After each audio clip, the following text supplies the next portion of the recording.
Ngumiti si Wenceslada at dahan-dahang inilapat ang dulo ng kanyang gintong pluma sa huling pahina ng kontrata, buong pusong isinusuko ang kontrol ng Alcantara Relief Fund sa kanyang asawa upang protektahan ang pangalan ng kanilang pamilya. Subalit bago pa man matuyo ang tinta, isang tinig ang yumanig sa marangyang bulwagan. Hulihin niyo siya, opisyal, dahil ako na mismo ang magpapatunay na ang asawa ko ang nagnakaw sa pondo ng mga nasalanta ng bagyo. Ang mga salitang iyon ay nagmula sa bibig ni Arturo. Ang lalaking kani-kanina lamang ay humahalik sa kanyang pisngi. Ang sunod-sunod na pagkislap ng mga ilaw mula sa kamera ng mga mamamahayag ay tila mga kidlat na bumubulag sa paningin ni Wena, habang ang mga mabibigat na yabag ng mga unipormadong pulis ay mabilis na lumapit sa entablado. Sa malaking screen sa likuran nila, biglang lumabas ang mga peking bank statements at mga transaksyon na nagpapakitang bilyon-bilyong piso mula sa pondo ng kawanggawa ang inilipat sa isang tagong account na nakapangalan sa kanya. Lumapit si Arturo, ang mukha ay nakulayan ng isang prepektong maskara ng pighati. Kinuha nito ang mikropono at nagsalita sa harap ng napakaraming tao. Ang tinig ay nanginginig sa pilit na pag-iyak.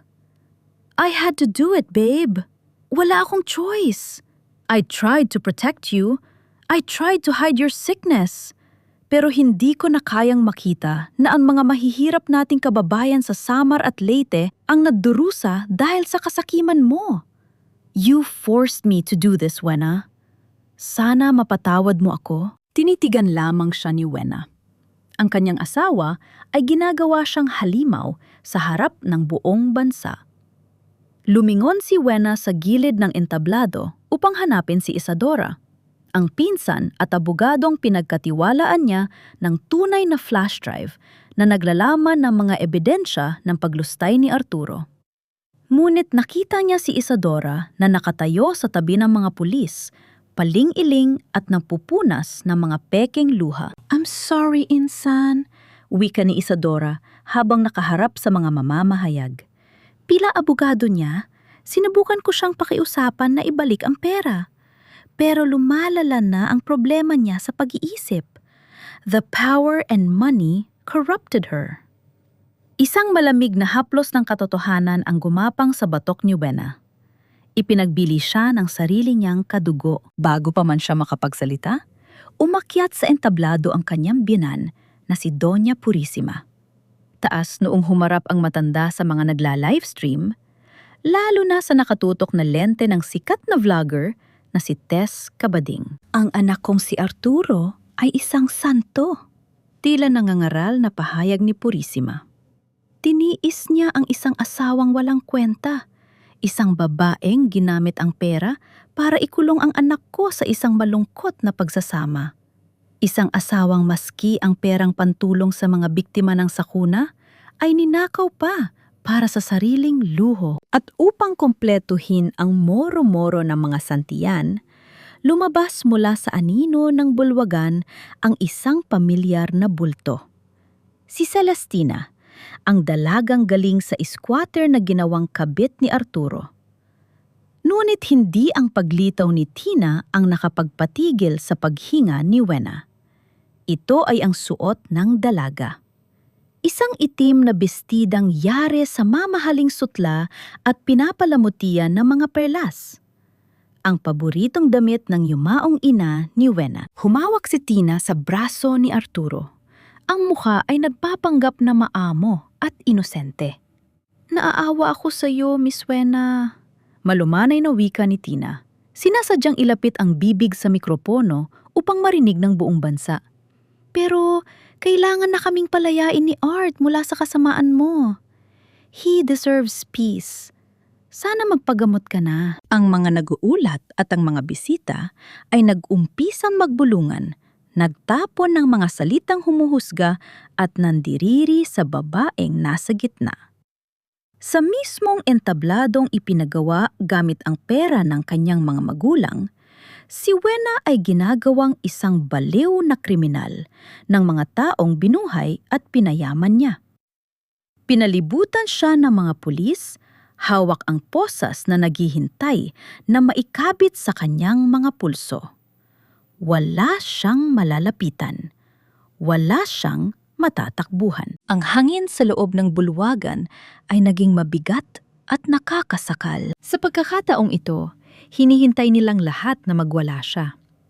Hinihintay ni Arturo na sumigaw siya, umiyak at magmakaawa upang maselyuhan ang naratibo na siya nga ay nawawala sa tamang pag-iisip.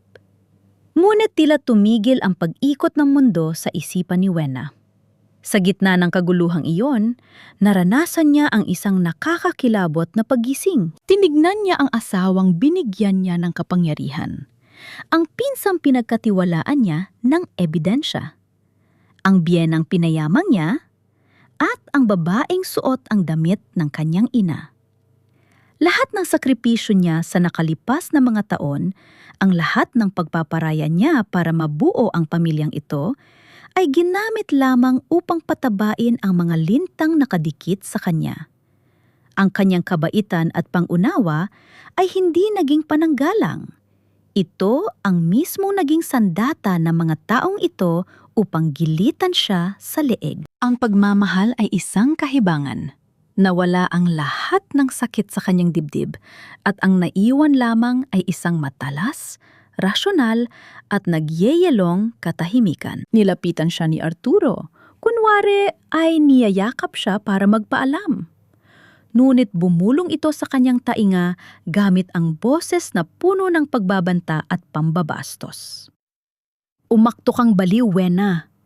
Aminin mo ang lahat at sumama ka ng tahimik. Dahil kapag pumalag ka, bukas na bukas ay ipapa-freeze ko ang natitirang pundo ng mga taga-Samar. Papanoorin mo silang mamatay sa gutom sa TV habang nakakulong ka. Humiwalay si Wena sa pagkakayakap. Walang luha sa kanyang mga mata. Wala ni isang bahid ng gulat o takot sa kanyang mukha. Tinitigan niya si Arturo ng isang patay na tingin na nagpataas ng balahibo ng lalaki. Ang galing mo, Art? Malamig at maikling tugon ni Wena. Ang kanyang boses ay tila yelo na bumasag sa maingay na paligid. Bumaling siya sa opisyal ng pulisya na may hawak ng arrest warrant at dahan-dahang inilahad ang kanyang mga kamay. Naramdaman niya ang malamig na paglapat ng bakal sa kanyang mga pulso. Hindi ito isang kadena, kundi isang sumpa ng pagbabangon. Kinuha niya ang pluma mula sa kamay ng opisyal at pinirmahan ang dokumento ng pag-aresto. Subalit, sa huling letra ng kanyang apelido, sinadya niyang ibahin ang kurba ng tinta. Isinusulat ang pangalan bilang Wenceslada Alcantara Santillam. Ito ang lihim nilang hudyat ng kanyang tiyuhin na si Padre Jacinto na nasa panganib ang lahat at ang mga tao sa loob ng bahay ay mga traidor. Pumayag siyang makulong hindi dahil sumusuko siya, kundi dahil kailangan niyang makaalis sa entabladong iyon upang simulan ang paggiba sa pundasyon ng mga taong umabuso sa kanya. Subalit mas tuso si Arturo kaysa sa inakala niya. Wala pang isang araw sa loob ng presinto, biglang inasikaso ng mga abogado ng mga santiyan ang kanyang piyansa. Hindi siya pinayagang makipag-usap sa kahit na sinong tapat na investigador. Mula sa malamig na selda, sapilitan siyang isinakay sa isang itim na sasakyan na napapalibutan ng mga tauhan ni Arturo. Pinauwi siya sa mismong impyernong gusto niyang takasan. Ang mga malalaking pintuan ng mansyon ng Alcantara ay dahan-dahang bumukas. Ang bahay na ipinasa sa kanya ng kanyang ama at ina ay tila naging isang malaking selda kung saan siya ay isang bilanggo. Naglakad si Wena patungo sa malaking hapagkainan at ang bumungad sa kanya ay isang eksenang sadyang idinisenyo upang tapakan ang natitirang hibla ng kanyang dignidad. Nakatayo si Purisima sa gilid, nag-uutos sa mga katulong na palitan ang mga kortina ayon sa panlasa ng bagong senyora. At doon, sa mismong kabisera ng mahabang mesa, Ang upuang eksklusibong nakalaan para sa may-ari ng Imperyong Alcantara ay nakaupo si Tina, humihigop ng mainit na tsaa habang suot pa rin ang perlas ng ina ni Wena. Nakatayo si Arturo sa likuran ni Tina, marahang minamasahe ang balikat ng kanyang kabit habang nakangising nakatingin sa asawang kalalabas lamang ng kulungan. Welcome home, ex-wife. Bumad ni Arturo. Ang boses ay matalim at puno ng panghahamak. Huwag kang mag-alala, hindi naman kami malupit. Papayagan pa rin kitang tumira sa bahay na ito para hindi tuluyang masira ang reputasyon natin sa labas. Pero mula ngayon, ikaw na ang susunod sa mga patakaran. Inilapag ni Tina ang mamahaling tasa sa mesa at nadangat ng tingin. Ang mga mata ay puno ng peking awa na nagtatago ng matinding ambisyon. Pwedeng-pwede kang umupo sa dulo ng mesa, Wena. Nakangiti alok ni Tina. Itinuturo ang pinakamalayong upuan na kadalasang ginagamit ng mga tauhan. Magpakabait ka lang at baka sakaling kausapin ko si Art na bigyan ka ng maliit na allowance mula sa sarili mong kumpanya para sa mga gamot mo. Walang kurap na pinagmasdan ni Wena ang 3 taong tahasang umaangkin sa kanyang buhay, sa kanyang bahay at sa kanyang yaman. Ang banta ay malinaw. Ang kanyang pera, ang kanyang kalayaan, maging ang pondo ng mga inosenteng tao ay hawak na nila sa leeg. Nasa gitna siya ng sarili niyang teritoryo, ngunit itinuturing na siyang pulube. Kung inaakala nilang ang pagbawi sa lahat ng mayroon siya ay dudurog sa kanyang kaluluwa, nagkakamali sila. Hindi pa nila alam kung ano ang kayang gawin na isang babaeng wala nang isina sa puso, kundi ang pagkawasak ng mga lintang nakangiti sa kanyang harapan. Hindi ako kumibo. Nanatili akong nakatayo sa gitna ng bulwagan, hinahayaan ang bawat salita nila na tumagos sa akin na parang mga palasong walang talim. Sa loob ko, bawat insulto ay iniipon ko. Bawat pambabastos ay itinatala ko sa isang listahang hindi na kailanman mabubura. Ang bawat hibla ng pagmamahal na nararamdaman ko noon para kay Arturo ay tuluyan ang naging abo. At sa ibabaw ng abong iyon ay sumibol ang isang plano, isang malamig at kalkuladong plano ng pagbawi. Ano, Wena? Bakit hindi ka makapagsalita? Muling pangungutya ni Arturo habang dahan-dahang lumalapit sa akin. Inamoy niya ang hangin sa paligid ko na tila ba isa akong maruming hayop na pumasok sa kanyang malinis na bahay. Masyado bang masakit na makita ang lahat ng pinaghirapan mo, ang lahat ng pangalan mo, ay kontrolado ko na sa isang pitik lang ng daliri? Art, huwag mo na siyang masyadong gipitin, sabat ni Purisima habang naglalakad patungo sa akin. Ang kanyang mga hakbang ay tila tunog ng isang orasan na nagbibilang ng nalalabing oras ng aking pagpaparaya. Hayaan mo na siyang makapag-isip-isip sa kanyang kwarto. Ang kwarto sa attic. Doon siya nararapat, malayo sa mga mahahalagang bisita na darating bukas para sa anunsyo ng merger. The attic? Ulit ko. Sa wakas ay piniling magsalita. Ang boses ko ay walang emosyon, patag, at kasing lamig ng marmol na sahig. Ang kwarto ng mga katulong? Tumawa ng mahina si Tina. Ang kanyang mga mata ay kumikinang sa tagumpay habang hinihimas ang mga perlas sa kanyang leeg. Bagay ka doon, Wena. Para naman maalala mo kung nasaan ang lugar mo ngayon. Isang kriminal na pinayagan lang tumira dito dahil sa awa ng asawa niya. You should be grateful. Tinitigan ko si Tina. Nakita ko ang takot sa kaibuturan ng kanyang mga mata sa kabila ng kanyang pang-aasar. Alam niyang hindi ako baliw. Alam niyang ninakaw lang nila ang lahat. Lumapit ako ng isang hakbang sa kanya at nakita ko ang pag-atras niya, ang paghigpit ng hawak niya sa tasa ng tsaa. Ang damit na yan! Bulong ko. Ang boses ko ay halos pabulong na. Ngunit sapat na para magpatahimik sa buong silid. Yan ang huling damit na isinuot ng nanay ko bago siya namatay. Huwag mong madungisan ng kahit isang patak ng tsa, Celestina. Dahil baka hindi mo kayanin ang kapalit. Wena! Sigaw ni Arturo. Hinawakan niya ako ng mahigpit sa braso. Ang kanyang mga kuko ay bumaon sa aking balat. Huwag mong takutin si Tina. Wala ka na sa posisyon para mag-utos. Kung gusto mong makalabas sa kasong ito nang hindi nabubulok sa kulungan, gagawin mo ang lahat ng sasabihin ko. Isang mali mong galaw, isang sumbong sa media, at sisiguraduhin kong pati ang mga abo ng magulang mo ay mawawalan ng lugar sa mundong ito. Hindi ako pumalag sa kanyang pagkakahawak. Tiningnan ko lang ang kanyang kamay sa aking braso. Pagkatapos ay tumingala ako sa kanyang mga mata. Sa halip na makita niya ang takot na inaasahan niya, nakita niya ang isang ngiting hindi umabot sa aking mga mata.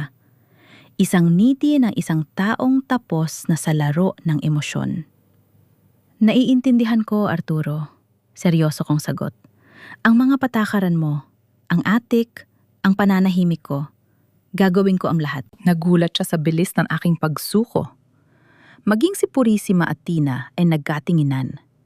Inasahan nilang makikipaglaban ako, na magsisigaw ako ng hustisya. Ngunit, ang pananahimik ko ay tila isang masamang pangitain para sa kanila. Binitawan niya ako. Ang kanyang mukha ay puno ng pagdududa, ngunit pilit na nagpakita ng kapangyarihan. Good! Magpahatid ka na sa mga tauhan ko sa itaas. Huwag kang lalabas ng kwarto hanggat hindi ko sinasabi. Utos ni Arturo bago tumalikod at bumalik sa tabi ni Tina. Habang maglalakad ako paakyat sa hagdan, bawat baitang ay tila isang paalala ng aking muling pagbangon. Hindi nila alam na bago pa man ako pusasan sa entablado, na ilipat ko na ang digital access ng mga pangunahing ledger ng Alcantara Shipping sa isang cloud server na tanging ako lang ang nakakaalam. Ang aking pirma na may maling letra ay hindi lamang hudyat kay Padre Jacinto. Ito ay isang trigger para sa isang audit algorithm na dahan-dahang maglalabas ng mga maliliit na butas sa bawat transaksyong gagawin ni Arturo simula ngayong gabi. Pumasok ako sa maliit at madilim na kwarto sa attic. Maalikabok ang paligid, may isang lumang kama at isang maliit na bintanang nakaharap sa kalsada. Isinara ko ang pinto at naupo sa gilid ng kama. Walang luha, walang pighati. Inilabas ko mula sa aking bulsa ang isang maliit na bagay na nakuha ko sa lamesa ni Arturo habang hinahawakan niya ako ng mahigpit kanina. Ang kanyang personal na security token para sa internal server ng kumpanya. Hindi niya napansin ang mabilis na pagkuha ko nito dahil sa sobrang kumpiyansa niya na kontrolado niya na ako. Dahan-dahan kong binuksan ang maliit na bintana. Mula sa ibaba, narinig ko ang tunog ng sasakyan ni Isadora na dumating sa mansyon. Alam kong magsasama-sama silang muli ngayong gabi upang ipagdiwang ang kanilang tagumpay. Ipagdiriwang nila ang pagkawasak ko habang suot ang mga alahas at pangalan ko. Kinuha ko ang aking lumang cellphone na itinago ko sa ilalim ng sahig ng attic noong nakaraang buwan bilang paghahanda sa ganitong senaryo. Binuksan ko ito at nag-type ng isang mensahe para sa isang numerong matagal ko nang hindi tinatawagan. Isang taong hindi kailanman naging bahagi ng bilog ng mga santiyan, ngunit may galit na kasing lalim ng sa akin. The vultures are eating. Start the fire. Bago ko pa maipadala ang mensahe, biglang bumukas ang pinto ng attic. Pumasok si Arturo. Ang kanyang mukha ay madilim at may hawak na isang bote ng alak. Isinara niya ang pinto at nilock ito. Tumingin siya sa akin ng may mali siya at galit. Isang tingin na alam kong hindi tungkol sa pera o kumpanya, kundi tungkol sa huling bahagi ng kanyang plano upang tuluyang sirain ang aking pagkatao bago ako mawala sa kanyang landas. Akala mo ba matatapos ang gabi nang ganito lang, Wena? Bulong niya habang dahan-dahang lumalapit. Sa tingin mo ba hahayaan kitang manatili dito nang walang sapat na dahilan para manahimik ka habang buhay? Nararamdaman ko ang init ng hininga ni Arturo na amoy alak at tagumpay. Isang lason na dahan-dahang kumakalat sa loob ng maliit na attic. Hinawakan niya ang aking panga. Pinipilit akong tumingin sa kanyang mga matang puno ng mapanganib na pagnanasa at pagkamuhi. You were always so cold, Wena. Masyadong matalino, masyadong rasyonal. Kaya siguro hindi kita magawang mahalin ng buo. Bulong niya. Ang boses ay tila isang gadgad na bakal. But tonight, I'll make sure you understand who owns you. Pipirmahan mo ang voluntary confinement paper sa mental hospital o sisiguraduhin kong bukas na bukas ay babasahan ng sakdal ang pinsan mong si Isadora dahil sa mga pagkakamali niya sa dokumento. Pumili ka. Tumingin ako sa kanya ng diretsyo. Walang pang-ingimig ang aking mga labi. Walang takot sa aking mga mata. Sa halip, hinayaan ko ang isang maikling sandali ng katahimikan na balutin kami. Isang katahimikang sadyang nakakabingi hanggang sa marinig ko ang sarili niyang paghinga na bumibilis sa kaba. Alam mo ba kung bakit mas mahusay akong auditor kaysa sayo bilang asawa, Art? Mahinahon kong tanong.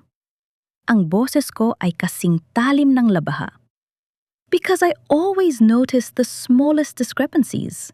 Like the way your hand trembles whenever you're lying. O ang katotohanang kahit hawak mo ang leeg ko ngayon, alam mong may isang piraso ng ebidensya na hindi nakuha ng mga tauhan mo sa kapilya. Naramdaman ko ang paghigpit ng hawak niya sa aking panga. Naglalaro ka pa rin, Wena? Wala ka ng baraha. You're a prisoner in your own attic. Isang tawag lang sa labas, Arturo. Isang password na tanging ako lang ang nakakaalam at lahat ng transaksyon mo sa mga dummy companies sa Batangas ay lilitaw sa server ng Bureau of Customs. Muli kong sagot, ang aking mukha ay tila isang maskara ng yelo. Do you really want to risk your merger for one night of bullying me? Let me go! Magpapahinga ako. At bukas, pag-uusapan natin ang mga papeles na gusto mong pirmahan ko. Isang saglit siyang natigilan. Nakita ko ang pagtatalo sa kanyang isipan, ang pagnanais na saktan ako at ang takot na mawala ang lahat ng kanyang ninakaw. Dahan-dahan niyang binitawan ang pangako at itinulak ako pabalik sa kama. Fine, matulog ka. Enjoy your last hours of sanity, Wena. Dahil kapag nakuha ko na ang kailangan ko, ikaw mismo ang magmamakaawa na mamatay na lang. Pagbabanta niya bago mabilis na lumabas at muling nilak ang pinto mula sa labas. Nabalot muli ng dilim ang attic. Hindi ako natulog. Naupo ako sa sahig at inilabas ang maliit na talaarawan na binalot ko sa plastik. Sa loob nito ay isinulat ko ang mga detalye ng bawat pang-aabuso, bawat gamot na pilit niyang ipinapainom sa akin, at ang mahiwagang mensahe tungkol sa kampanang walang tunog. Ito ang pain na kailangang makita ni Celestina. Kinabukasan, ang sinad ng araw na tumatagos sa bintana ay hindi nadala ng init, kundi isang bagong yugto ng pang-uuyam. Maagang bumukas ang pinto at pumasok si Purisima, kasunod ang dalawang katulong na may dalang tray ng pagkain at isang maliit na baso ng mga gamot. Gising na ang ating pasyente, wika ni Purisima. Ang kanyang boses ay puno ng sarkasmo. Kailangan mong uminom ng iyong mga vitamins, Wena, para naman maging maganda ang aura mo kapag humarap ka sa mga bisita ni Arturo mamaya. Tiningnan ko ang mga tableta sa baso. Bilang isang espesyalista sa fraud audit, sanay ang aking mga mata sa pagkilala ng mga bagay na hindi tugma. Ang isa sa mga tabletas ay may kulay at hugis na hindi kailanman naging bahagi ng aking regular na bitamina. Ito ay isang uri ng blood thinner na sa sobrang dosis ay maaaring magdulot ng internal bleeding na magmumukhang natural na pagkamatay. Salamat, Mama! Sagot ko, sadyang ginagamit ang tawag na kinamumuhian ko na ngayon. I'll take them later, pagkatapos ko mag-ayos. Na yun mo iinumin, Wena. Huwag mo kaming gawing tanga. Giit ni Purisima. Ang kanyang mga mata ay nanlilisik sa galit. Sa harap niya, kinuha ko ang baso ng tubig at ang mga gamot.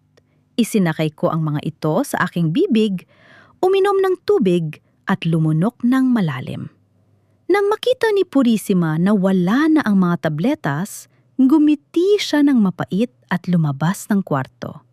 Ang hindi niya alam, itinago ko ang mga tabletas sa ilalim ng aking dila at mabilis na idinura sa loob ng aking panyo nang makasigurado akong wala na siya. Paglipas na ilang oras, pinayagan akong bumaba upang kumuha ng ilang gamit sa aklatan. Ito ang pagkakataong hinihintay ko. Nakita ko si Tina na nasa sala, abala sa pagpili ng mga bagong alahas na binili ni Arturo gamit ang pondo ng kumpanya. Sadya kong binagsak ang aking lumang talaarawan sa sahig malapit sa pintuan ng aklatan bago ako pumasok. Mula sa maliit na siwang ng pinto, nakita ko ang paglapit ni Tina. Pinulot niya ang talaarawan, lumingon sa paligid, at mabilis na itinago ito sa loob ng kanyang mamahaling bag. Ang binhi ng pagdududa ay naitanim na. Alam kong hindi matitiis ng isang taong tulad ni Tina na hindi basahin ang mga sikreto ng babaeng pinalitan niya. Nang dapit hapon, ang katahimikan ng mansyon ay nabasag ng pagdating ni Arturo.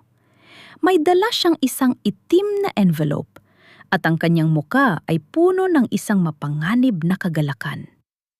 "Wena, mag-ayos ka," utos niya habang pumasok sa aklatan. Magkakaroon tayo ng isang maliit na selebrasyon sa yate ngayong gabi.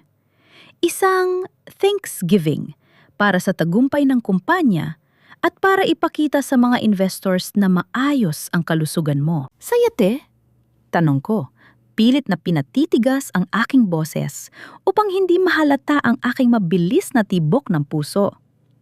"Yes, just a small cruise around Manila Bay. Kasama natin si Mama, si Isadora, at si Tina," nakangising dadbag niya. "It's a perfect night for a celebration. And for an accident kung hindi ka makikipagtulungan." Naintindihan ko ang lahat.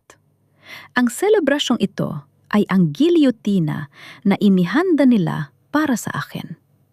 Sa gitna ng dagat, kung saan walang makakarinig at walang makakakita, plano nilang tapusin ang lahat. Tumango ako ng dahan-dahan. "I'll be ready, Arturo." Lalakad na sana siya palabas nang biglang tumunog ang telepono sa mesa. Isang tawag mula sa ospital. Narinig ko ang pagbabago sa boses ni Arturo nang sagutin niya ito. "Ano? Si Padre Jacinto? Paano nangyaring nawawala ang mga gamit sa kapilya niya?" Isang matalim na ngiti ang dumaan sa aking isipan. Ang kampanang walang tunog ay nagsisimula ng umalingaw-ngaw kahit hindi nila ito naririnig. Ngunit ang kaba sa aking dibdib ay lalong tumindi nang mapagtanto kong ang buhay ni Padre Jacinto ay nanganib dahil sa akin. "Huwag kang mag-alala sa kanya, Wena," sabi ni Arturo habang ibinababa ang telepono. Ang kanyang mga mata ay nanlilisik sa galit. "Mas alalahanin mo ang sarili mo. Dahil sa oras na tumapak ka sa yate na yon, sisiguraduhin kong hindi mo na muling makikita ang Pampang." Ang maranyang yate na M.Y. Alcantara ay dahan-dahang humahati sa madilim na tubig ng Manila Bay. Ang simoy ng dagat ay may halong amoy ng mamahaling pabango at alak. Ngunit sa ilalim nito ay nanunuot ang amoy ng panganib. Nakatayo ako sa buong ng yate, suot ang isang puting bestida na tila isang telang pamburol. Sa gitna ng tawanan ni na Isadora at Tina, lumapit si Arturo na may hawak na 2 baso ng champagne. Ang kanyang mga mata ay nagniningning sa ilalim ng buwan, isang kinang na hindi pag-ibig kundi ang pagnanasang makitang mabura na ako sa mundong ito. "Isang toast para sa ating bagong simula, Wena," wika ni Arturo. Ang kanyang tinig ay kasing tamis ng pulot, ngunit kasing pait ng lason. "Para sa tagumpay ng kumpanya at sa katahimikan ng ating pamilya." Iniabot niya sa akin ang baso. Napansin ko ang bahagyang panginginig ng kanyang mga daliri at ang maliit na puting latak sa ilalim ng baso na sadyang inilaan para sa akin. Alam ko ang lasong ito. Ito ang tatapos sa nasimula ni na Purisima sa attic. "Salamat, Art," tugon ko. Ang aking boses ay kalmado at walang bahid ng kaba. Ngunit mas nararapat na ang unang toast ay para kay Mama Purisima, bilang pasasalamat sa pag-aalaga niya sa akin nitong mga nakaraang araw. Sa isang mabilis na paggalaw, nang magkaroon ng malakas na pag-alon na nagdulot ng pagkawala ng balanse ng lahat, nagawa kong pagpalitin ang baso ko at ang basong hawak ni Purisima na nakatayo sa aking tabi. Ang bilis ng aking kamay ay bunga ng mga taon ng pag-ensayo sa paghawak ng mga sensitibong dokumento. Cheers! Sabay na wika ni na Arturo at Purisima. Malalim na uminom si Purisima. Hindi alam na ang sarili niyang kamatayan ang kanyang niluno. Hindi nagtagal, nagsimulang mamutla ang matanda at humawak sa kanyang lalamunan. Habang nagkakagulo sila, sinamantala ko ang pagkakataon. Kukuha lang ako ng gamot sa ibaba, paalam ko, at mabilis na bumaba patungo sa engine room. Doon, sa isang nakatagong bahagi ng makina, ay ang hard drive na naglalaman ng tunay na satellite logs ng mga barko ni Arturo, ang ebidensya ng kanyang smuggling operations. Ngunit hindi ako nag-iisa. Ang mga yabag ni Arturo sa metal na hagdan ay tila tunog ng isang hatol. Akala mo ba ay hindi ko alam ang ginagawa mo, Wena? Sigaw ni Arturo habang hinaharangan ang aking daan. Ang kanyang mukha ay pulang-pula sa galit. Nawala na ang maskara ng pagiging maginoo. Ibigay mo sa akin ang drive na yan. Nagkaroon ng mainit na pagtatalo at pisikal na agawan. Sa gitna ng kaguluhan, tinabig ni Arturo ang isang tangke ng gasolina. Isang kislap mula sa sirang kable ng kuryente ang nagmula sa gilid, at sa isang iglap, ang apoy ay mabilis na kumalat. Ang malakas na pagbuga ng init ay tumama sa aking muka. Naramdaman ko ang matalim na hapdi ng isang piraso ng sumabog na bakal ang humiwa sa aking pisingi. Ang dugo ay mainit na dumaloy, ngunit hindi ako sumigaw. Ang sakit sa aking muka ay maliit na bagay kumpara sa apoy na paghihigante sa aking dibdib. Diyan ka namamatay, Wena, kasama ng mga ambisyon mo, tulyaw ni Arturo. Kinuha niya ang hard drive mula sa aking kamay at mabilis na lumabas, sabay kandado ng pinto ng engine room mula sa labas. Mula sa maliit na siwang ng pinto, nakita ko ang anino ni Tina na nakatayo sa malayo. Nakita niya ang lahat. Nakita niya ang pag-iwan sa akin ni Arturo sa gitna ng apoy. Ngunit sa halip na tumulong, tumalikod siya. Pinili niyang maging bulag kapalit ng gintang buhay na ipinangako sa kanya. Ang usok ay naging makapal at nakakasakal. Gamit ang aking huling lakas, binasag ko ang maliit na porthole ng yate gamit ang isang fire extinguisher. Ang tunog ng pagkabasag ng salamin ay tila hudyat ng aking paglaya. Bago pa man tuluyang lamunin ng apoy ang buong silid, tumalon ako sa madilim at malamig na yakap ng karagatan. 3 araw ang lumipas. Sa isang marangyang kapilya sa Makati, isang rito ng pagpanaw ang ginaganap.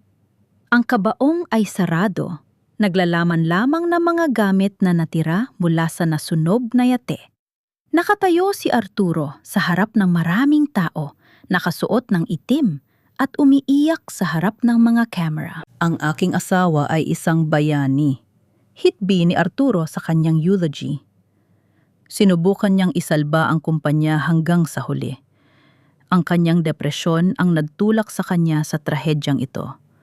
Ngunit ang kanyang alaala ay mananatili sa aming mga puso. Sa tabi niya, nakasuot ng itim na belo si Tina, ang bagong senyora ng mga Santillan. Habang si Isadora naman ay abala sa pakikipag-usap sa mga reporters tungkol sa mabilis na paglilipat ng lahat ng asset ni Wena sa pangalan ni Arturo. Walang sinuman sa kanila ang nakapansin sa isang babaeng nakatayo sa pinakamalayong anino ng sementeryo. Ang aking muka ay nakabalot sa makapal na bendahe at ang aking mga mata ay nakatago sa likod ng madilim na salamin. Ang sakit ng bawat hibla ng aking balat ay paalala ng bawat pagkakataong tinraidor nila ako. Sa tabi ko ay nakatayo si Doktora Violeta Narvaez, ang babaeng humugot sa akin mula sa tubig.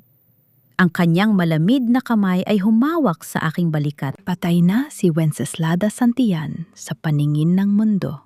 Bulong ni Violeta, ang boses ay puno ng misteryo. Handa ka na bang isilang bilang ang kanilang pinakamalalang bangungot? Tumingin ako sa malayo, sa puntod na may pangalan ko. Hindi lang ako babalik, Violeta.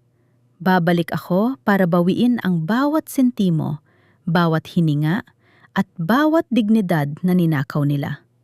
At sa pagkakataong ito, walang matitira kahit abo. 2 taon ang lumipas.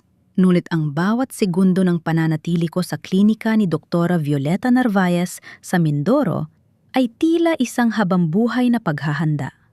Sa bawat pagtanggal ng mga bendahe, sa bawat hapdi ng laser na bumubura sa mga bakas ng lumang wena, unti-unting namamatay ang babaeng marunong magmahal at isinisilang ang isang makinang na replika ng yelo. Nakatayo ako sa harap ng salamin. Ang buhok ko ay maikli na ngayon, kasing talim ng mga linyang iginuhit ng surgeon sa aking muka. Ang aking boses, na dati ay malambot at puno ng pag-unawa, ay naging mas malalim at malamig dahil sa mga operasyon sa aking lalamunan. Hindi ko nakilala ang babaeng nakatingin sa akin, at iyon ang pinakamagandang regalong natanggap ko. You look perfect, Wena Villarreal, wika ni Violeta, habang nakasandal sa pinto ng aking silid. O mas tamang sabihin na wala ng bakas ng isang biktimang asawa. Hinarap ko siya. Hindi ako naging kampante sa loob ng 2 taon. Habang pinapagaling niya ang aking balat, palihim kong sinisiyasat ang kanyang pagkatao. Kinuha ko ang isang envelope mula sa aking drawer at inilapag ito sa mesa. Alam ko na kung sino ka talaga, Violeta. Direktang sabi ko. Ang aking mga mata ay walang kurap na nakatitig sa kanya. Anak ka sa labas ni Don Benedicto Santillan, ang kapatid ni Arturo na itinapon at ikinahiya ni Purisima.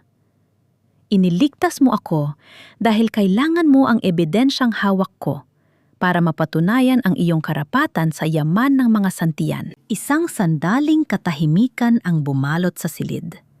Sa halip na matakot, dahan-dahang numiti si Violeta. Matalino ka pa rin, hindi ka nga nagbago. Oo, Wena. Gusto ko silang mawasak gaya ng gusto mo. Gagamitin mo ako at gagamitin kita. Isang patas na laban. Magkaiba tayo, Violeta. Sagot ko habang isinusuot ang aking mamahaling salamin. Gusto mo ang pera nila. Ako? Gusto ko silang panoring gumapang sa lupa bago ko bawiin ang bawat sentimong dapat ay sa akin. Sa Maynila, ang balita tungkol sa crisis sa Alcantara Santillan Group ay kumakalat na parang apoy.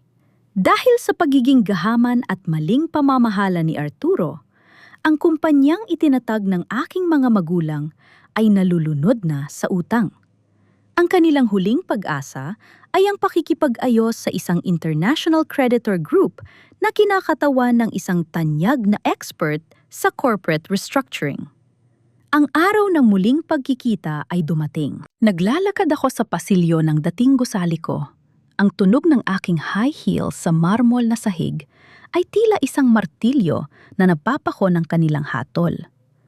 Bawat empleyado ay yumuyuko sa pagdaan ko. Hindi dahil kilala nila ako, kundi dahil sa aurang nagmumula sa akin. Pagbukas ng pinto ng boardroom, bumungad sa akin ang pamilyar na mga mukha. Si Arturo, na mukhang matanda na at stressed. Si Isadora, na hindi mapakali sa kanyang kinauupuan.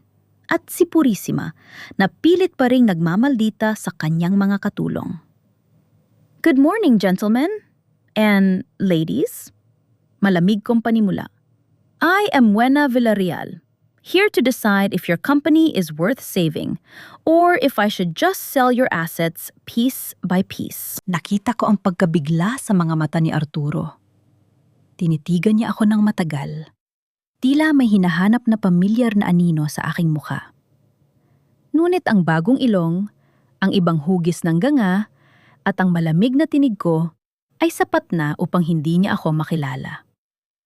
Gayunpaman, nakita ko ang mabilis na pag-angat ng kanyang pagnanasa.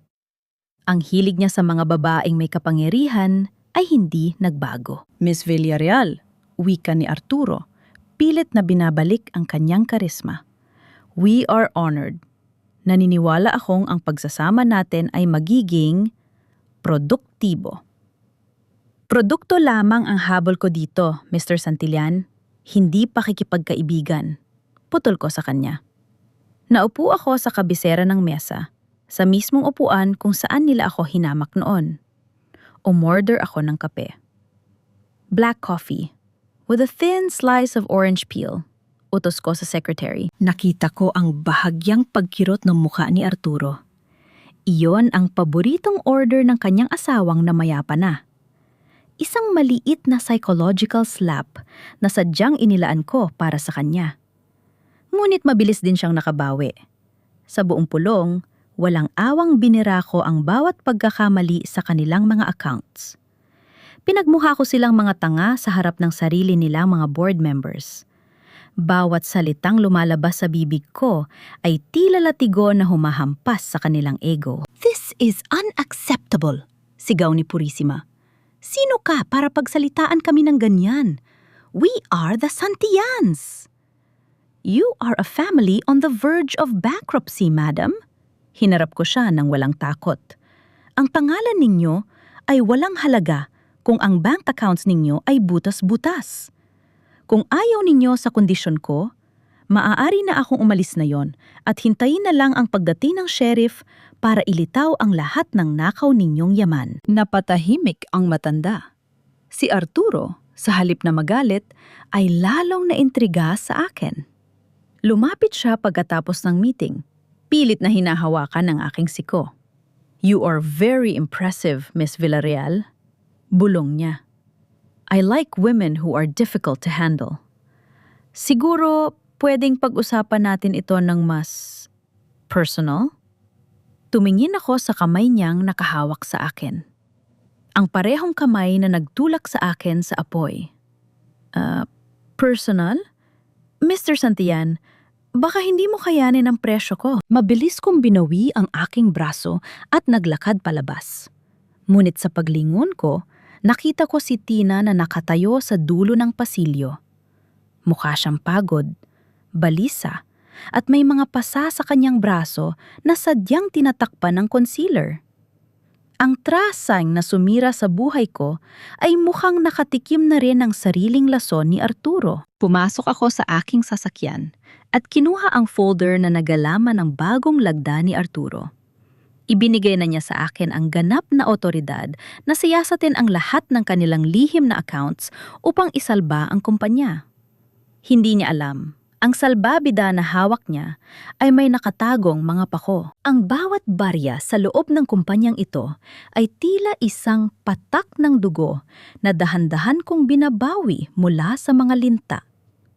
Sa loob ng 1 linggo bilang lead consultant, ginamit ko ang aking kapangyarihan upang itayo ang isang pinansyal na gilyotina. Ang bawat pirma ko sa mga memo ay isang taga sa kanilang mga leeg. Anong ibig sabihin nito, Miss Villarreal? Ang boses ni Doña Purisima ay pumalinaw-ngaw sa buong opisina, puno ng matinding galit at kawalan ng paniniwala. Ibinagsak niya ang isang pirasong papel sa aking mesa. Ang kanyang mga kamay ay nanginginig habang ang kanyang mga mamahaling brilyante ay kumikinang sa ilalim ng ilaw. Tiningnan ko ang papel nang hindi man lang kumuhurap. "Yan ay isang austerity measure, madam. Kinansela ko na ang corporate credit card na ginagamit ninyo para sa inyong mga personal na luho. Mula ngayon, ang inyong allowance ay dadaan na sa aking direktang pag-apruba."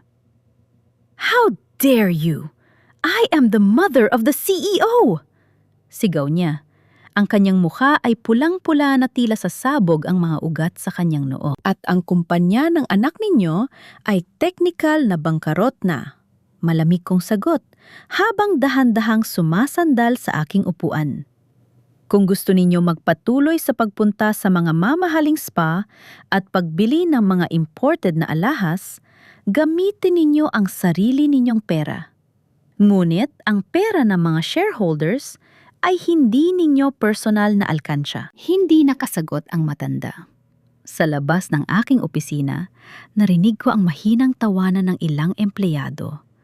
Ngunit ang tunay na pambabastos sa kanyang dignidad ay nangyari paglipas ng 2 oras. Sa pamamagitan ng aking tablet, pinanood ko ang live stream ni Tess Cabading.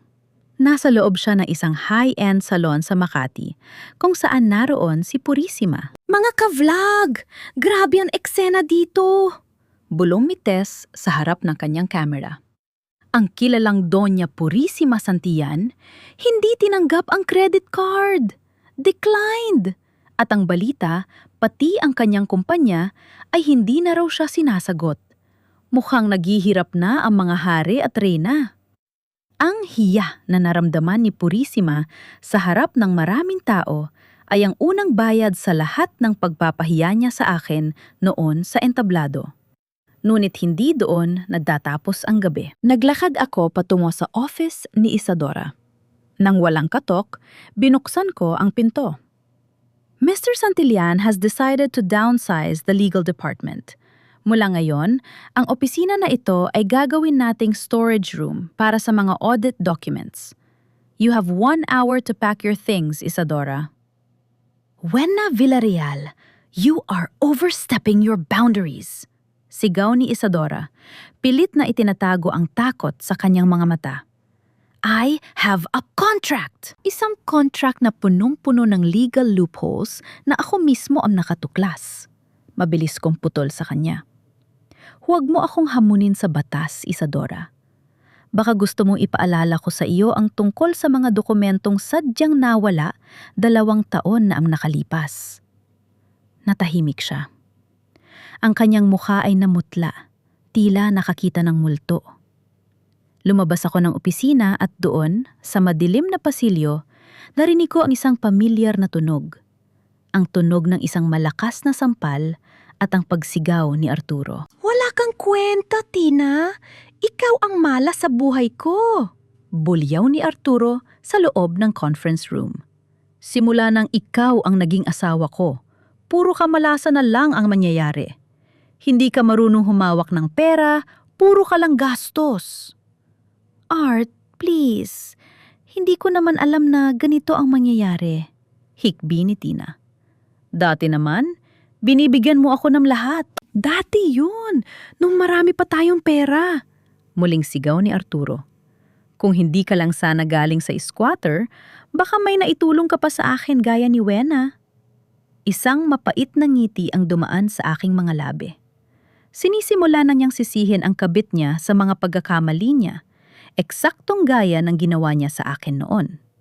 Ang gaslighting na ginamit niya laban sa akin ay ginagamit na niya ngayon laban sa babaeng akala ay nahanap ang langit sa piling ng isang traidor. Pumasok ako sa loob ng silid, bit-bit ang aking tasa ng kape na may balat ng kahel. Ang amoy nito ay tila isang babala na pumuno sa buong kwarto. Natigilan si Arturo at agad na nagbago ang kanyang ekspresyon. Mula sa pagiging halimaw, patungo sa pagiging isang mapang-akit na lalaki. Miss Villarreal, pasensya ka na sa ingay. Wika ni Arturo, pilit na tumatawa habang marahas na tinutulak si Tina palayo sa kanya. Masyado lang kasing emosyonal ang aking asawa. Tumingin ako kay Tina. Ang kanyang mga mata ay namamaga at may bakas ng pasa sa kanyang braso. Tumiin siya sa aking tasa ng kape at nakita ko ang paglaki ng kanyang mga mata. Ang pagkilala ay unti-unting lumilitaw sa kanyang mukha. Art, can you leave us for a moment? Tanong ko kay Arturo. Ang aking boses ay malambot, ngunit may awtoridad. I need to discuss some compliance matters with your wife. Of course, anything for you. Sagot ni Arturo. Binigyan ako ng isang malisyosong tingin bago lumabas. Naiwan kami ni Tina sa loob. Lumapit ako sa kanya at inilapag ang tasa sa mesa. Inabot ko ang isang tissue sa kanya. Huwag kang umiyak sa harap ng mga taong gustong makita ang pagbagsak mo, Tina. It's a waste of energy. Bakit? Bakit ka uminom ng kape na may balat ng kahel? Mahinang tanong ni Tina, ang kanyang boses ay nanginginig. Isa lang ang kilala kong gumagawa niyan. Isang babaeng pinanood kong mamatay sa gitna ng dagat. Tinitigan ko siya ng diretsyo sa mga mata. Walang kurap, walang takot. Ang kampanang walang tunog ay hindi kailanman nakakalimot sa mga taong hindi nakinig sa kanyang babala, Tina. Biglang napaatras si Tina. Napahawak siya sa mesa para hindi matumba. Wena, ikaw po talaga yan? Pero, ang mukha mo, ang boses mo. Ang mukha at boses ay maaaring baguhin. Ngunit ang kasalanan ay nananatiling nakaukit sa kaluluwa. Bulong ko habang lumalapit sa kanya. Nababasa mo ba ang talaarawan, Tina? Ang mga trangka ng attic? Ang mga gabing hindi ka makatulog dahil alam mong ninakaw mo lang ang buhay na meron ka ngayon? Patawarin mo ako, Wena. Pinilit lang ako ni Arturo. Pinagbantaan niya ang kapatid ko. Biglang lumuhod si Tina sa harap ko. Umiiyak at sinusubukang hawakan ang aking mga kamay. Malamig kong iniwas ang aking kamay. Hindi sapat ang luha para burahin ang 2 taon ng impyerno, Tina. Kung gusto mong mabuhay, kung gusto mong iligtas ang kapatid mo, may isang bagay kang kailangang gawin. Kahit ano, gagawin ko ang lahat, pagsusumamo niya. Maging mga mata at tainga ko sa loob ng kwarto ni Arturo. Kunin mo ang lahat ng records ng kanyang mga offshore accounts na nakatago sa kanyang personal na vault, utos ko. At huwag mong iisiping ipagkan. Huwag mong iisiping ipagkanulo ako muli, Tina. Dahil sa sandaling subukan mong maglaro sa 2 panig, sisiguraduhin kong ikaw ang unang madudurog sa gitna. Isipin mo si Consuelo. Isipin mo kung ano ang gagawin ni Arturo sa kanya kapag nalaman niyang wala ka ng silbi. Ang bawat salita ko ay tila mga pako na ibinabaon ko sa kanyang pagkatao. Tinitigan ko ang kanyang manginginig na mga kamay. Ang mga kamay na dati ay ginagamit niya upang haplusin ang aking asawa habang ako ay nanturusa. Ngayon, ang mga kamay na iyon ay wala ng ibang magawa kundi ang magmakaawa para sa sariling kaligtasan. Gagawin ko, Wena. Gagawin ko. Hikbi ni Tina, hindi man lang magawang tumingin sa aking mga mata. Ibibigay ko sa iyo ang lahat. Huwag mo lang sasaktan ng kapatid ko. Siya na lang ang meron ako. Hindi ako ang nananakit dito, Tina. Ang katahimikan mo ang tunay na kalaban. Huling hirit ko bago ako tumayo ng tuwid. May 3 araw ka. Pagkatapos nyon, ang bawat segundo ng pagkaantala ay kabawasan sa tsansa mong makalabas ng buhay sa impyernong ito. Malamig akong tumalikod at naglakad palabas ng conference room.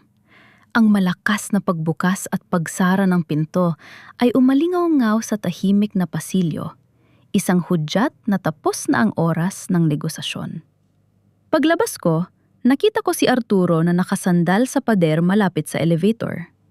May hawak siyang isang baso ng scotch. Pilit na pinapakalma ang kanyang sarili. Ngunit ang kanyang mga mata ay tila mga kislap ng apoy sa gitna ng dilim.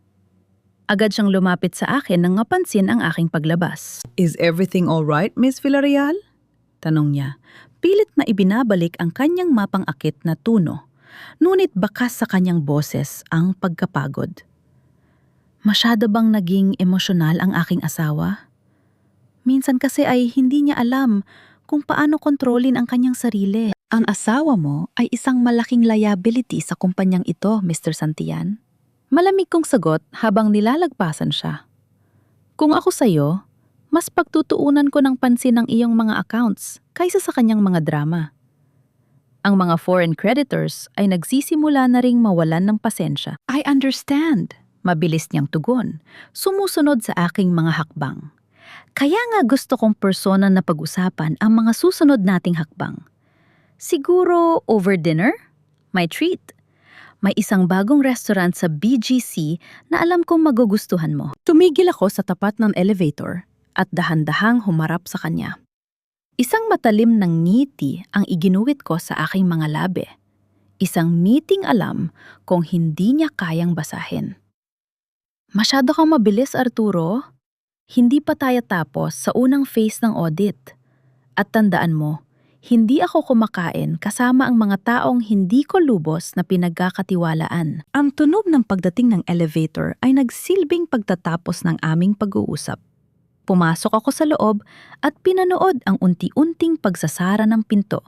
Iniiwan si Arturo na nakatayo doon na may halong pagkabigo at masiding pagnanasa sa kanyang muka. Ngunit, bago pa man tuluyang sumara ang pinto, nakita ko si Isadora sa kabilang dulo ng pasilyo. May hawak siyang isang maliit na folder at nakatitig sa akin ng may matinding pagdududa. May kung anong liwanag sa kanyang mga mata na nagsasabing may nadiskubre siyang hindi ko inaasahan. Nang makarating ako sa lobby, mabilis akong lumabas patungo sa aking sasakyan. Ngunit ang aking pakiramdam ay hindi mapakali. Alam kong ang bawat galaw ko ay binabantayan na ngayon. Binuksan ko ang aking telepono at nakita ang isang mensahe mula kay Doktora Violeta. Mag-ingat ka, Wena. Nakita ni Isadora ang iyong lumang record sa archive ng ospital. She's starting to connect the dots. Hinigpitan ko ang hawak sa manibela. Ang laro ay nagiging mas mapanganib. Hindi lang si Arturo ang kailangan kong harapin. Ang mga taong dati kong itinuturing na pamilya ay isa-isa nang gumagawa ng paraan upang protektahan ang kanilang mga sarili. Pagdating ko sa aking hotel suite, bumungad sa akin ang isang hindi inaasahang sorpresa. Ang pinto ay bahagyang nakabukas. Dahan-dahan akong pumasok, ang bawat hakbang ko ay maingat at walang tunog. Sa gitna ng silid, nakatayo si Isadora. Hawak niya ang isang litrato ko mula sa nakaraan. Isang litratong hindi ko alam kung paano niya nakuha. Humarap siya sa akin. Ang kanyang mukha ay tila isang maskara ng galit at takot. "Sino ka talaga?" tanong niya. Ang boses ay nanghinginig sa pot. "Ang pirma mo? Ang paraan ng pagtayo mo? Hindi ka si Wena Villarreal. Sabihin mo sa akin ang totoo bago ko tawagan si Arturo at sabihin sa kanya na ang multo ng asawa niya ay nasa harap ko ngayon." Tinitigan ko siya. Isang mahabang katahimikan ang bumalot sa amin. Tanging ang tunog ng aircon ang naririnig sa loob ng silid. Ang aking rasyonal na isipan ay mabilis na nag-isip. Maari ko siyang takutin, maari ko siyang bayaran, o maaari ko siyang gamitin. "Tawagan mo siya, Isadora," hamon ko. Ang aking boses ay kasing lamig ng gabi. "Tawagan mo si Arturo. Sabihin mo sa kanya na bumalik ako. Ngunit huwag mong kakalimutan na sa oras na malaman niya ang totoo, ikaw ang unang isasakripisyo niya para isalba ang sarili niya. Dahil alam nating dalawa kung sino ang tunay na pumatay sa mga magulang ko, hindi ba?" Ang mukha ni Isadora ay biglang namutla. Ang litratong hawak niya ay dahan-dahang nahulog sa sahig. Lumilika ng isang tahimik na tunog sa makapal na alpombra. Ang kanyang lihim ay naging tali na nakapulupot na rin sa kanyang sariling leeg. Ang bawat paghinga ni Isadora ay tila isang sirang mekanismo na pilit na humahabol sa hangin. Ang kanyang mga mata ay nananatiling nakatitig sa litratong nasa sahig. Isang imahe ng masayang pamilya na siya mismo ang tumulong na puksain. Sa loob ng silid na ito, ang katahimikan ay hindi payapa. Ito ay isang mabigat na kumot na dahan-dahang sumasakal sa huling hibla ng kanyang tapang. How did you survive?" tanong ni Isadora. Ang kanyang boses ay halos isang garalgal na bulong. "Nakita ko ang pagsabog. Nakita ko ang balitang walang nakaligtas." "Ang galit ay mas malakas kaysa sa apoy, Isadora," tugon ko habang dahan-dahang lumalapit sa kanya. Ang bawat hakbang ko ay tila tunog ng isang hatol sa ibabaw ng makapal na alpombra. Inasahan mong mamatay ako para manatiling lihim ang mga kasalanan ninyo. Pero nakalimutan ninyong ang mga Alcantara ay hindi basta-basta sumusuko sa mga hamon ng mga santiyan. Hinawakan ko ang kanyang balikat. Naramdaman ko ang matinding panginginig ng kanyang katawan. Isang mahinang tunog ng paghikbi ang kumawala sa kanyang bibig. Ngunit wala akong naramdamang awa. Ang bawat patak ng luha niya ay tila isang insulto sa dugo ng aking mga magulang na nasa kanyang mga kamay. "Don't touch me!" sigaw niya, pilit na kumakawala. Ngunit mas hinigpitan ko ang aking hawak. "You have two choices, insan." Wika ko, sinasadyang idiin ang salitang magpapaalala sa aming pagiging magkadugo. Isumbong mo ako kay Arturo at panuurin kung paano kanya gagamiting panangga kapag lumabas ang katotohanan tungkol sa premeditated murder ng mga magulang ko. O manahimik ka at gawin ang lahat ng iuutos ko. Anong gusto mong gawin ko?" tanong niya. Ang kanyang mga mata ay puno ng desperasyon. "Gusto kong bawat legal na hakbang na gagawin ni Arturo mula ngayon ay dadaan sa akin," utos ko. "At gusto kong malaman kung nasaan ang orihinal na video ng aksidenteng kinasangkutan ng anak mo. Yon ang ginagamit niyang panakot sa iyo, hindi ba? Ang pagiging ina mo ang naging kahinaan mo. At yan din ang gagamitin ko para kontrolin ka." Hindi siya nakasagot. Nanatili siyang nakayuko. Ang kanyang buong pagkatao ay tila gumuho sa harap ng babaeng akala niya ay matagal nang naging abo. Pagkatapos ng ilang sandali, dahan-dahan siyang tumango at mabilis na lumabas ng aking suite, hindi man lang nagawang lumingon. Kinabukasan, ang tensyon sa loob ng Alcantara Santillan Group ay naging mas matindi. Ang bawat sulok ng gusali ay tila may mga matang nagmamasid. Sa loob ng opisina ni Arturo, narinig ko ang mahina ngunit mabilis na tunog ng pagpindot sa keyboard. Si Tina. Isinasagawa na niya ang kanyang misyon. Mula sa aking desk, minamanmanan ko ang bawat galaw sa loob ng opisina ni Arturo gamit ang isang nakatagong software na ipinadala ni Violeta.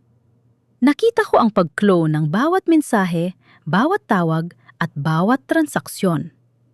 Ngunit sa gitna ng pag-download ng data, biglang bumukas ang pinto ng opisina ni Arturo. Ang tunog ng pagpihit ng doorknob ay tila isang kulog sa pandinig ni Tina. Nakita ko sa monitor kung paano niya mabilis na itinago ang device sa ilalim ng kanyang blusa at nagpanggap na nag-aayos ng mga folder sa mesa. "Anong ginagawa mo dito, Tina?" tanong ni Arturo. Ang boses ay puno ng hinala. I was just looking for my earrings, Art." Nauutal na sagot ni Tina. "Baka kasi nahulog ko noong huli tayong nag-usap dito." Lumapit si Arturo sa kanya. Ang bawat hakbang ay may kasamang bigat na tila nananakot. "Huwag mo akong paglaruan, Tina.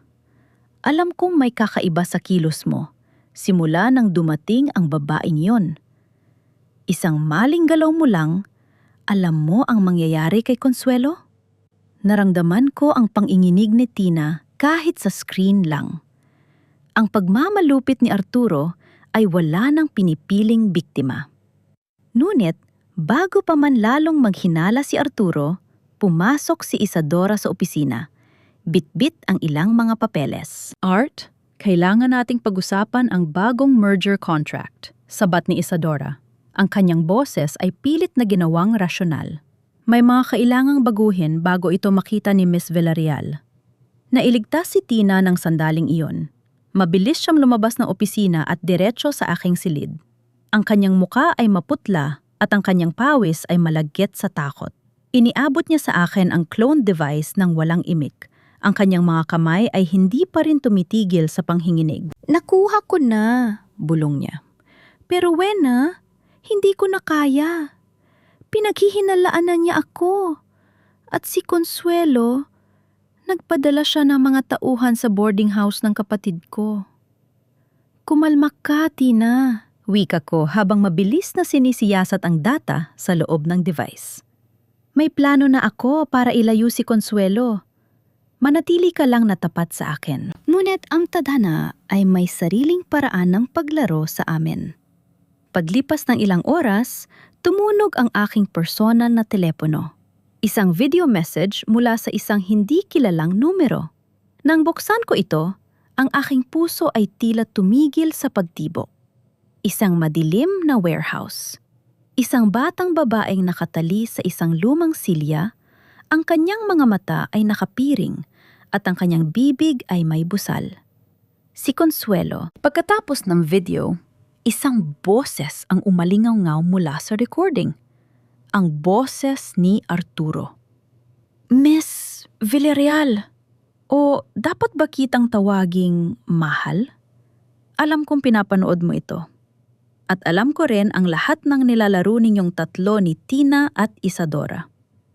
Kung gusto mong makitang buhay ang kapatid ng iyong espiya, dalhin mo sa akin ang lahat ng original audit documents sa abandonadong pantalan ng Alcantara na iyong gabi. Mag-isa ka lang. Ang galing ni Arturo sa pagmamanipula ay umabot na sa sukdulan. Ginamit niya ang buhay ng isang inosenteng tao upang pilitin akong lumabas sa aking itinatagong identidad. Ngunit hindi niya alam na ang bawat galaw niya ay bahagi na rin ng aking mas malaking bitag. Hinarap ko si Tina na nakatingin din sa screen ng aking telepono. Ang kanyang sigaw ay hindi lumabas sa kanyang bibig. Ngunit ang sakit sa kanyang mga mata ay sapat na upang malaman kong ang digmaang ito ay hinding-hindi matatapos hanggat walang dugong umaaagos. Wena, please! Iligtas mo ang kapatid ko! Hikbi ni Tina habang lumuluhod sa aking paanan. Tinitigan ko siya. Ang aking rasyonal na isipan ay nagsisimulang bumuo ng huling bahagi ng plano. Ang bawat piraso ng ebidensyang nakuha ko ay sapat na upang ibaon si Arturo habang buhay. Ngunit kailangan ko itong gawin sa paraang wala nang makakatakas. Ihanda mo ang sarili mo, Tina. Malamig kong utos habang tinitingnan ang oras sa aking relo. Dadalhin natin ang laban sa teritoryong akala niya ay kontrolado niya. Ngayong gabi, ang lahat ng kasalanan ng mga santiyan ay tatanggap ng kaukulang kabayaran. Ang bawat hikbi ni Tina ay tila isang matalim na tunog na humihiwa sa katahimikan ng aking suite.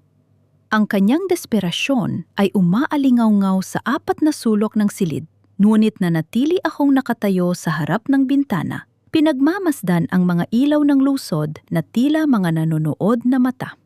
Sa aking isipan, ang bawat piraso ng impormasyon ay dahan-dahang naglalapat. Bumubuo ng isang estratehiyang walang puwang para sa pagkakamali. Huwag kang umiyak, Tina. Walang magagawa ang luha sa isang taong ang puso ay gawa sa bato.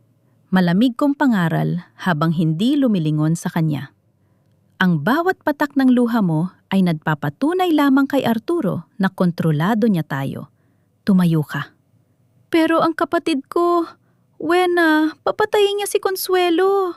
Sigaw ni Tina, pilit na humahabol sa aking laylayan. Mabilis akong humarap sa kanya.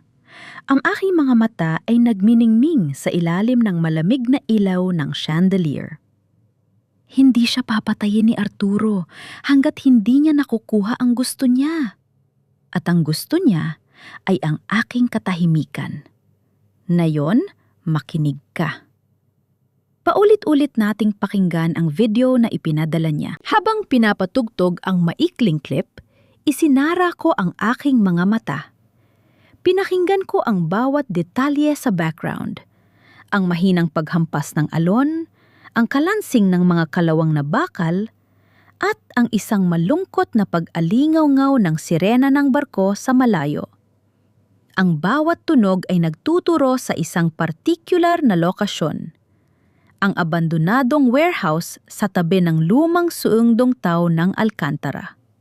Isang lugar na pamilyar sa akin mula pa noong bata ako. Nandun siya sa warehouse 7, hula ko. Ang aking tinig ay puno ng kasiguraduhan. Ngunit bago tayo pumunta doon, may isang bagay tayong kailangang makuha. Tina, Ang itim na damit na ibinigay ni Purisima sa'yo, ang damit ng nanay ko. Nasaan yun? Nasa bahay. Nasa kwarto ko. Nauutal na sagot ni Tina. Kunin mo yon. Na yun din. May isang lihim na itinago ang aking ina sa loob ng damit na yon na hinding-hindi nakuha ni na Arturo. Utos ko. Paglipas ng isang oras, dinala ni Tina ang damit. Gamit ang isang maliit na gunting, maingat kong tinastas ang makapal na laylayan ng sutla. Ang tunog ng pagkapunit ng sinulid ay tila isang bulong mula sa nakaraan. Doon, sa pagitan ng mga tila, ay nakuha ko ang isang maliit na microchip na nakabalot sa plastik. Ang huling mensahe ng aking ina. Ang ebidensya ng sabuatan ng mga santiyan sa paglubog ng pa-18 taon na ang nakalilipas. Ang krimeng nagpayaman sa kanila at pumatay sa aking mga magulang. Matapos makuha ang chip, nakipagkita ako sa isang hindi inaasahang kaalyado, si Tess Cabading. Ang sikat na vlogger ay nakaupo sa loob ng isang madilim na sasakyan. Ang kanyang mukha ay nababakas ng takot, ngunit may halong matinding kuryosidad. Miss Villarreal, ano kailangan mo sa akin? Tanong ni Tess. Ang kanyang boses ay nanginginig. Alam mo namang mainit ako sa pamilya Santian na yon. Gusto mo ba ng pinakamalaking live stream ng buhay mo, Tess? Tanong ko habang ipinapakita ang aking mukha sa ilalim ng ilaw. Isang balitang magpapabagsak sa isang imperyo? Isang balitang magpapatunay na ang lahat ng ibinalita mo noon tungkol kay Wena Alcantara ay isang malaking kasinungalingan na idinikta ng mga mamamatay tao. Natigilan si Tess. Nakita ko ang paglunok niya ng malalim habang tinititigan ang aking mga mata. Ang kanyang ambisyon ay naglalaban sa kanyang takot, ngunit alam kong mananaig ang pagnanais niyang maging tanyag. Anong gagawin ko? Tanong niya. Ihanda mo ang iyong camera. Ngayong gabi, sa gala ng paglulunsad ng bagong pantalan, ikaw ang magsisilbing mata ng buong mundo. Huwag kang titigil sa pag-record, anuman ang mangyari. Wika ko. Dapit hapon na nang bumalik ako sa aking suite upang maghanda para sa gabi ng paghuhukom. Isinuot ko ang isang kulay itim na gown na tila isang baluti ng isang reyna. Isinuot ko ang isang makapal na choker na gawa sa mga itim na brilyante upang itago ang piklat sa aking leeg, ang medalya ng aking kaligtasan. Hinarap ko ang salamin. Ang babaeng nakatingin sa akin ay wala ng bakas ng pagiging asawa ni Arturo. Siya na ang hatol na matagal nang hinihintay ng mga Santian. Handa na ang lahat, Wena. Bulong ni Violeta mula sa pinto. Bit-bit ang isang maliit na baril na itinago niya sa loob ng aking clutch bag. Ang mga pulis ay nakaposisyon na sa paligid ng warehouse. Ngunit kailangan muna nating makuha si Consuelo bago mag-umpisa ang palabas sa gala. Hindi tayo magkakamali, Violeta. Sagot ko habang dahan-dahang isinusuot ang aking mga guwantes. Ngayong gabi, ang kampanang walang tunog ay muling aalingaw-ngaw. At sa pagkakataong ito, ang buong mundo ang makakarinig sa kanyang sigaw. Naglakad ako palabas ng silid. Ang tunog ng aking mga hakbang ay tila isang martsa ng kamatayan para sa mga taong umabuso sa aking kabaitan. Ang abandonadong pantalan ay naghihintay, kasama ang lahat ng multo na nakaraan na handa ng maningil. Ang amoy ng alat ng dagat ay humahalo sa halimuyak ng mga mamahaling bulaklak sa loob ng marangyang bulwagan ng bagong pantalan ng Alcantara. Sa bawat panig, ang mga kristal na chandelier ay nagbibigay ng isang mapanlinlang na liwanag. Tila tinatakpan ang mga anino ng kasalanang nakatago sa ilalim ng mga pundasyon ng simento. Naglalakad ako sa gitna ng karamihan. Nararamdaman ang bawat mapanuring tingin ng mga elitista ng Maynila. Ang bawat hakbang ng aking suot na takong ay tila isang regular na tibok ng isang bombang malapit ng sumabog. Nakatayo si Arturo sa gitna ng entablado. nakasuot na isang puting taksido na tila simbolo ng kanyang kalimisan. Katabi niya si Isadora at ang kanyang ina na si Purisima na may suot na tila isang korona ng mga diamante. Sa kanilang mga ngiti, nakikita ko ang kumpiyansang nakuha na nila ang lahat. Akala nila ay hawak na nila ako sa leeg dahil kay Consuelo. Ladies and gentlemen, panimula ni Arturo sa mikropono, ang kanyang tinig ay puno ng pekeng kababaang loob. Ngayong gabi, hindi lang natin ipinagdiriwang ang bagong pantalan, kundi ang pagsasama ng Alcantara at Santillan sa isang mas matibay na imperyo. At para gawin itong opisyal, tinatawagan ko ang aming lead consultant, si Miss Wena Villarreal, upang pirmahan ang huling merger contract. Dahan-dahan akong umakyat sa entablado. Ang bawat mata sa loob ng bulwagan ay nakatutok sa akin. Sa gilid ng aking paningin, nakita ko si Tess Cabading na maingat na hawak ang kanyang kamera. Ang pulang ilaw ng recording ay tila isang maliit na mata ng hustisya. Nang makalapit ako kay Arturo, iniabot niya sa akin ang panulat. Ngunit bago ko ito hawakan, lumapit siya sa akin at bumulong ng sapat na ako lang ang makakarinig. You have the documents, Wena? One signature and I'll send the coordinates of the warehouse to the police. Don't play hero. Baka huling gabi na ito ni Consuelo. Tiningnan ko siya ng diretso sa mga mata. Isang matalim at nagyayelong tingin. Inagaw ko ang mikropono mula sa kanyang kamay bago pa man niya ito mabawi. Ang tunog ng pagkiskis ng aking daliri sa metal na mikropono ay lumika ng isang mahinang ugong na nagpatahimik sa buong paligid. Mr. Santillan? Panimula ko. Ang aking boses ay umalingaw-ngaw sa bawat sulok ng gulwagan. Ang kontratang ito ay hindi simbolo ng pag-unlad. Ito ay simbolo ng isang malaking pagnanakaw. Isang malakas na bulungan ang sumabog sa loob ng silid. Nakita ko ang pagbabago sa mukha ni Arturo. Mula sa kumpiyansa, patungo sa isang mapanganib na galit. Mabilis niyang sinubok ang agawin ang mikropono, ngunit hinarangan siya ni Isadora na biglang nanigas sa takot nang makita ang aking determinasyon. Anong sinasabi mo, Miss Villarreal? Pilit na tawa ni Arturo sa harap ng mga bisita. Pasensya na kayo. Mukhang masyado lang pagod ang ating consultant. She's not herself lately. I am exactly who I am, Arturo. Wika ko habang dahan-dahang tinatanggal ang choker na nakabalot sa aking leeg. Ang bawat itim na brilyante ay bumagsak sa sahig, lumilikha ng isang marahan, ngunit malinaw na tunog sa ibabaw ng carpet. Ipinakita ko sa lahat ang malaking peklat na iniwan ng apoy sa aking leeg.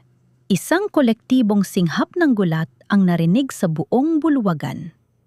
I am Wenceslada Alcantara Santillan, pagpapatuloy ko. Ang asawang pinanood mong masunog sa gitna ng dagat, 2 taon na ang nakalilipas. Ang asawang ninakawan mo ng yaman, ng dignidad, at ngayon ay sinusubukan mong nakawan ng boses. Palib siya, sigaw ni Purisima mula sa likuran. Huwag kayong maniwala sa kanya. Isang impostora ang babaeng yan. Security, ilabas niyo ang babaeng ito. Ngunit bago pa man makalapit ang mga gwardya, bumukas ang malaking screen sa likuran ko. Ang microchip na nakuha ko sa damit ng aking ina ay nagsimulang mag-play. Ang tunog ng boses ni Arturo, 18 taon na ang nakalilipas, ay pumuno sa silid. Ang kanyang pag-uutos na isabotahe ang sasakyan ng aking mga magulang. Sumunod ang mga records ng kanyang offshore accounts, ang mga peking invoices ng smuggling at ang video kung saan iniiwan niya akong nakakulong sa nasusunog na engine room ng yate. Ang katahimikan sa bulwagan ay naging nakakabingi.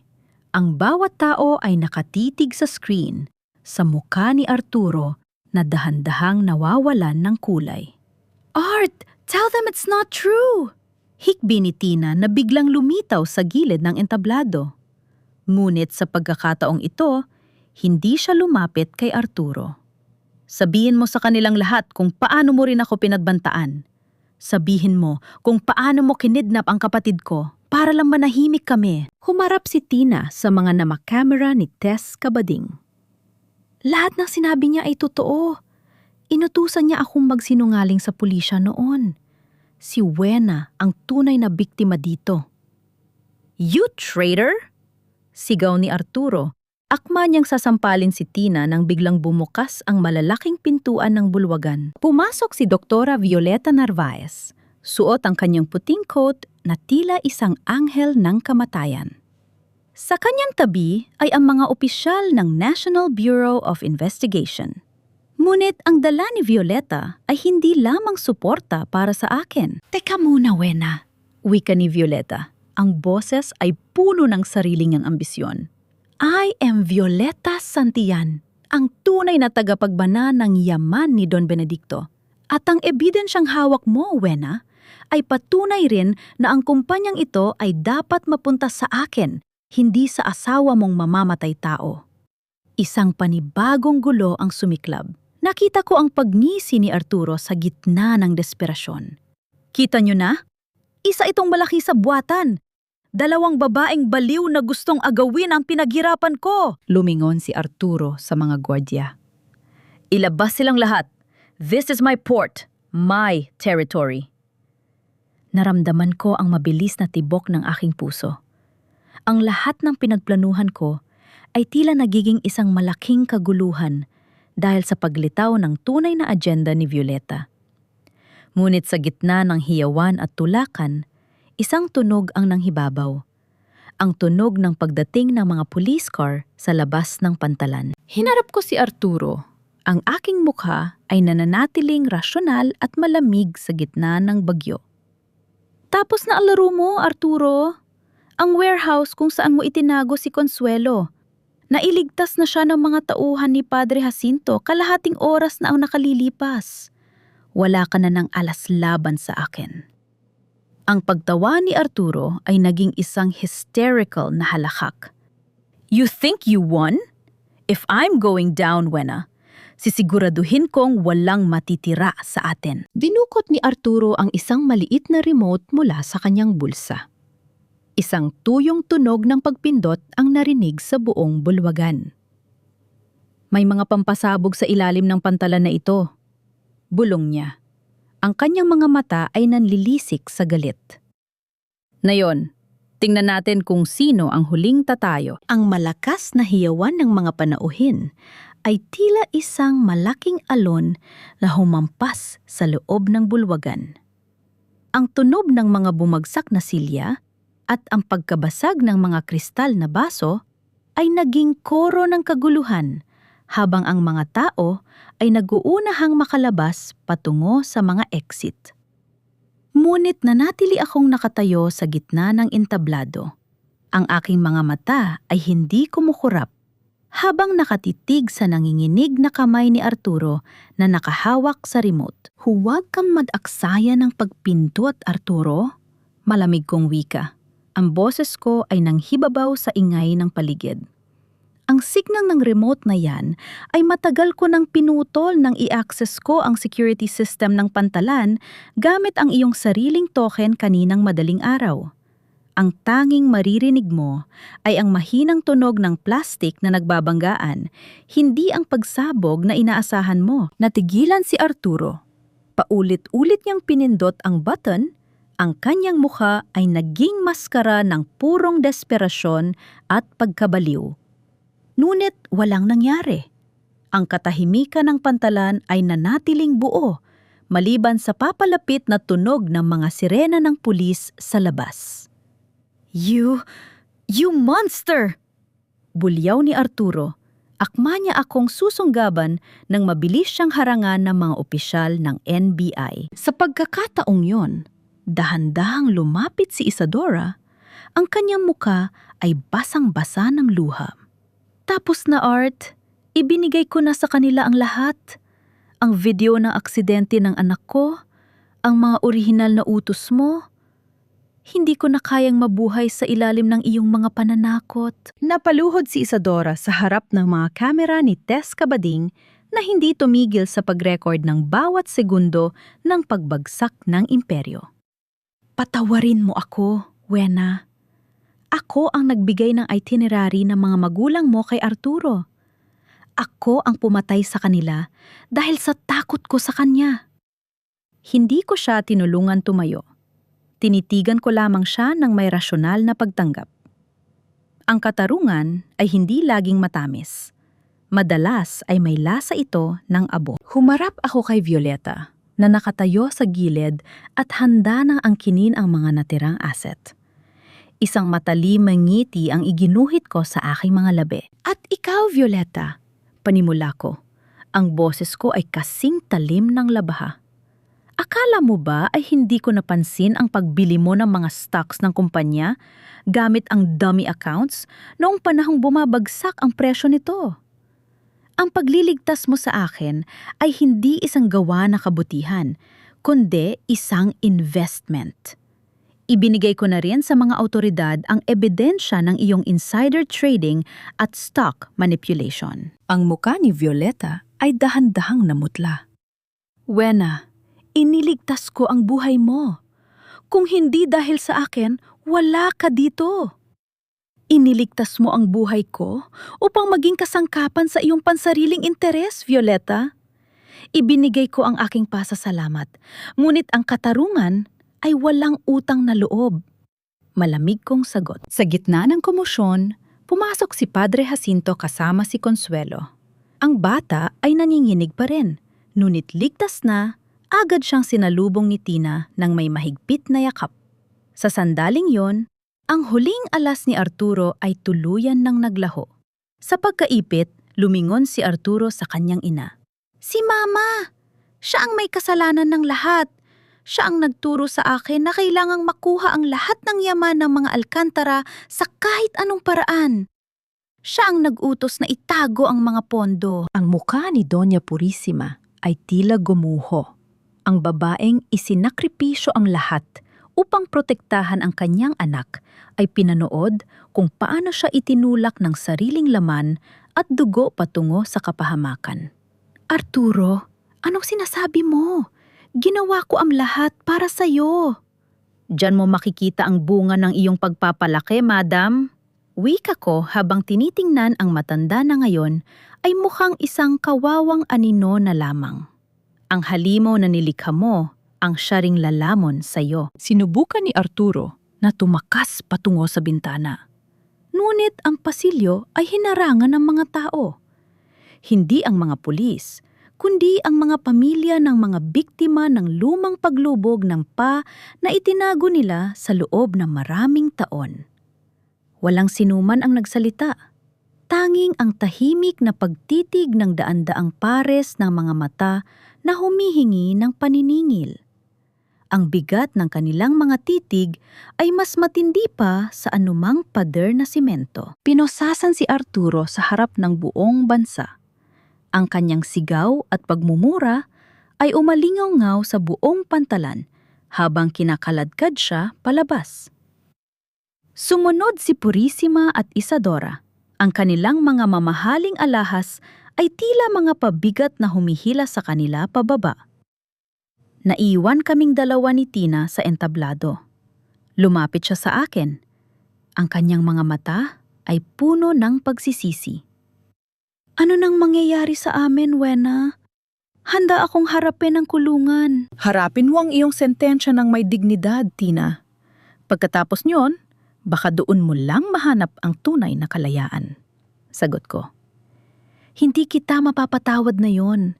Ngunit hindi na rin kita pag-aaksayahan ng galit. Tumalikod ako at naglakad patungo sa dulo ng pantalan kung saan ang malamig na hangin ng dagat ay humahalik sa aking mukha. Ang bawat sirena ng pulis na unti-unting lumalayo ay tila isang panalangin ng pagpapalaya. Ang imperyong binuo sa dugo at kasinungalingan ay tuluyan ng gumuho. Tumingin ako sa langit. Ang gabi ay madilim, ngunit sa unang pagkakataon sa loob ng 2 taon, naramdaman ko ang tunay na kapayapaan sa loob ng aking dibdib. Ang bawat sentimo ay nabawi, ang bawat insulto ay nasagot, at ang bawat biktima ay nakakuha ng kanilang pangalan. Ang kampanang walang tunog ay hindi na kailangang umalingaw pa dahil ang katotohanan ay sapat na upang basagin ang anumang katahimikan. Ang hatol ng batas ay mabilis at walang kasing lamig, kasing talim ng mga numerong dumaan sa aking pagsusuri sa loob ng maraming taon. Sa loob ng silid ng hukuman, pinanood ko kung paano gumuho ang huling tour ng mga santiyan. Si Arturo ay hinatulan ng habambuhay na pagkabilanggo dahil sa pagpatay, tangkang pagpatay, at malawakang pandaraya sa kumpanya. Nang basahin ang sentensya, lumingon siya sa akin. Ang kanyang mga mata ay puno ng desperasyon at huling pagtatangka na gamitin ang kanyang karisma. Ngunit tinalikuran ko siya bago pa man magtagpo ang aming mga tingin. Ang huling alaala ko sa kanya ay hindi ang lalaking minahal ko, kundi ang isang kriminal na nagmakaawa at isinisisi ang lahat sa kanyang sariling ina upang makakuha lamang ng mas mababang parusa. Si Doña Purisima, ang babaeng itinuring ang dangal ng pamilya na mas mahalaga kaysa sa buhay, ay tuluyang nawala sa katinuan nang marinig ang pagtataksil ng kanyang paboritong anak. Sa huli, ang babaeng pumatay ng konsensya para sa kanyang anak ay itinapon din ng mismong anak na iyon. Ang kanyang hiyaw sa loob ng korte ay tila isang malungkot na awit ng isang reynang nawala ng trono at katinuan. Si Isadora ay nagsisimula na ring magsilbi ng kanyang sentensya. Hindi ko binawi ang mga reklamo laban sa kanya sa kabila ng aming pagiging magpinsan. Ang pagmamahal sa pamilya ay hindi kailanman naging lisensya upang maging kasabwat sa pagpatay. Ang kanyang anak ay kailangan ding harapin ang hustisya sa lumang kaso ng pagbangga. Ang katarungan para sa akin ay nangangahulugan din ng katarungan para sa lahat ng biktima ng kanilang pamilya. 1 taon matapos ang gabi sa pantalan, nakatayo ako sa harap ng mansyong Alcantara. Ngunit hindi na ito ang madilim na kulungan kung saan ako hinamak at ibinilanggo sa atik. Ang malalaking bakal na pinto ay dahan-dahang bumukas para sa mga bagong panauhin, mga kababaihang biktima ng karahasan at pang-aabuso. Ginawa ko ang bahay na ito na isang pansamantalang tahanan na pinangalanan ko sa aking mga magulang. Sa gitna ng malawak na sala, kung saan dati ay nakaupo si Tina sa kabisera ng mesa, ay may isang glass display case na yon. Sa loob nito ay maayos na nakalagay ang aking lumang talaarawan na binalot sa plastik, ang itim na bestida ng aking ina na may microchip, at ang panyong duminig sa aking mga unang luha ng pagkagising. Hindi ko sinunog ang mga ito. Ang mga ito ay nagsisilbing paalala na ang bawat sugat ay may kwento at ang bawat peklat ay isang pruweba ng tagumpay. Binisita ko si Tina sa pasilidad kung saan siya naglilingkod sa ilalim ng probation. Hindi na siya ang babaeng kailangan ng mga mamahaling alahas upang makaramdam ng halaga. Maikli na ang kanyang buhok at ang kanyang mga mata ay may bagong liwanag. Isang liwanag ng pag-asa na nakuha niya mula sa sariling pawis. Nagtayo siya ng isang maliit na training center para sa mga kababaihan sa Tondo. Itinuturo ang sining ng pag-aayos hindi upang kumuha ng atensyon ng lalaki, kundi upang magkaroon ng kakayahang tumayo sa sariling mga paa. Salamat sa pagbisita, Wena. Mahinang wika ni Tina. Ang aming pag-uusap ay payapa, walang halong pait, ngunit wala ring pilit na paglalapit. Hindi kita mapapatawad sa lahat, Tina. Pero masaya ako na nahanap mo ang iyong sariling boses. Sagot ko ng may rasyonal na ngiti. Ang kapatid mo ay nasa maayos na kalagayan.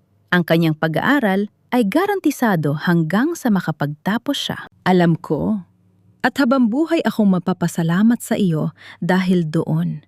Tugon niya bago kami dahan-dahang naghiwalay ng landas. 2 babaeng nakaligtas mula sa iisang bagyo, ngunit may magkaibang destinasyon. Sa huling bahagi ng hapon, nagtungo ako sa sementeryo upang dalawin ang aking mga magulang. Ang sikat ng araw ay marahang tumatama sa puting marmol ng kanilang himlayan. Wala akong dalang mga bodyguard, wala ring kasamang bagong lalaki. Ang katahimikan sa paligid ay hindi nakakatakot. Ito ay tila isang mainit na yakap. Hinawakan ko ang aking leeg. Nararamdaman ang magaspang na bahagi ng aking peklat sa ilalim ng aking mga daliri. Hindi na ito isang kapangitan sa aking paningin. Ito ang aking medalya. Ito ang nagpapaalala sa akin na minsan akong namatay upang muling isilang bilang isang babaeng hindi na kailanman magpapaalipin sa kahit na kanino. Mula sa malayo, narinig ko ang mahina at malinaw na tunog ng kampanang tanso mula sa kapilya ni Padre Jacinto. Ang tunog ay maayos, malakas, at buo. Hindi na ito ang kampanang basag na walang tunog. Ang bawat pag-alingaw-gaw nito sa hangin ay tila isang pahayag sa buong mundo. Ang katotohanan ay lumabas na, at ang katarungan ay nakamit na. Tumingin ako sa langit at huminga ng malalim. Ang hangin ay malinis, walang halong usok ng galit o pait. Ang kwento ng aking pagkawasak ay tapos na, at ang kwento ng aking muling pagkabuo ay nagsisimula pa lamang. Ang pinakamatalim na paghihiganti ay hindi ang pagkawasak ng kaaway, kundi ang pagiging buo at maligaya sa kabila ng lahat ng kanilang ginawa. Dahan-dahan akong tumalikod sa puntod at naglakad patungo sa aking sasakyan. Ang bawat hakbang ko ay matatag at may direksyon. Ang kampana ay patuloy na tumutunog, isang paalala na sa bawat paglubog ng araw, laging may kasunod na bukas para sa mga taong piniling lumaban at maging malaya.